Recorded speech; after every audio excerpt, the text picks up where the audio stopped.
అందరికీ నమస్తే అండి. అరుణ్ షువేట్ ద రీట్ ఆఫ్ యూట్యూబ్ ఛానల్ స్వాగతం. నేను మీ కేఎస్ఆర్ ప్రసాదం. ఈరోజు మీకు వీడియోలో బ్యాంకులో మినిమం బ్యాలెన్స్ అనేది ఉంచాలనేది కొన్ని బ్యాంకులు మనకు తెలియజేస్తున్నాయి. అలాగే మినిమం బ్యాలెన్స్ అక్కర్లేదు, మినిమం బ్యాలెన్స్ అనేది ఎత్తివేస్తున్నామని కొన్ని బ్యాంకులు అనేది తెలియజేస్తున్నారు. ఆ బ్యాంకులు ఏంటో చూద్దాం. ఈ బ్యాంకుల్లో మినిమం బ్యాలెన్స్ అనేది నుంచి ఫైన్ అనేది లేదు. అకౌంట్లో మినిమం బ్యాలెన్స్ నిబంధన ఎత్తివేస్తూ కొన్ని బ్యాంకులు నిర్ణయం అనేది తీసుకున్నారు.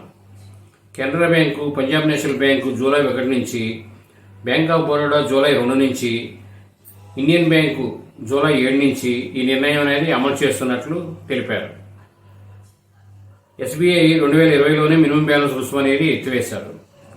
మిగతా బ్యాంకులు సైతం ఇదే పందాలు ముందుకెళ్లాలని ఖాతాలు వారు డిమాండ్ చేస్తున్నారని ఈ వీడియోలో తెలియజేస్తున్నాం. ఇలాగే ఈ వీడియో మీరు పూర్తిగా చూసినందుకు ధన్యవాదాలు. మేము మరిన్ని వీడియోలు చేయడం కోసం లైక్ చేయండి, షేర్ చేయండి. తప్పకుండా మీరంతా సబ్స్క్రైబ్ చేసుకోండి. మీరంతా థ్యాంక్ యూ.